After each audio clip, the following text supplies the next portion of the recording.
Hi everyone, आपका question है आर्थिक विकास के मुख्य क्षेत्रों का वर्णन करें। तो एक अर्थव्यवस्था का मुख्य कार्य मनुष्य की भौतिक आवश्यकताओं को संतुष्ट कराना है, परंतु इसके लिए कई प्रकार की आर्थिक क्रियाओं का संपादन होता है। इनमें निम्नलिखित प्रमुख है। पहला, उत्पादन।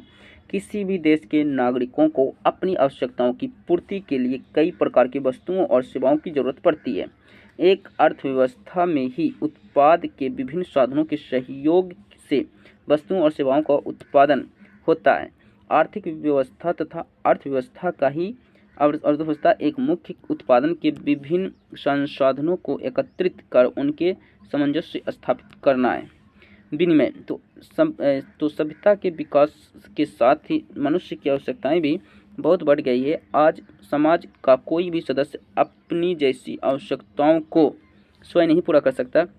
वर्तमान समय में प्रत्येक व्यक्ति केवल एक ही वस्तु का एक उत्पादन कर सकता है।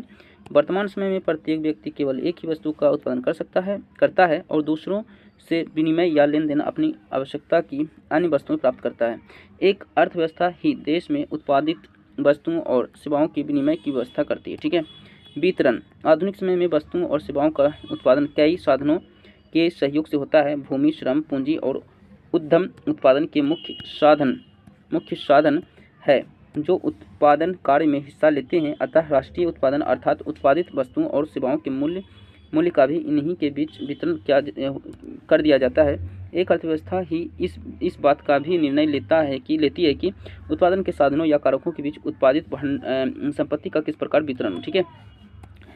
चौथा है आर्थिक विकास। तो अर्थव्यवस्था का एक अन्य महत्वपूर्ण कार्य आर्थिक विकास की गति को बनाए रखना है। इसके लिए यह वर्तमान उत्पाद के एक भाग को बचाकर उसका विनियोग करती है।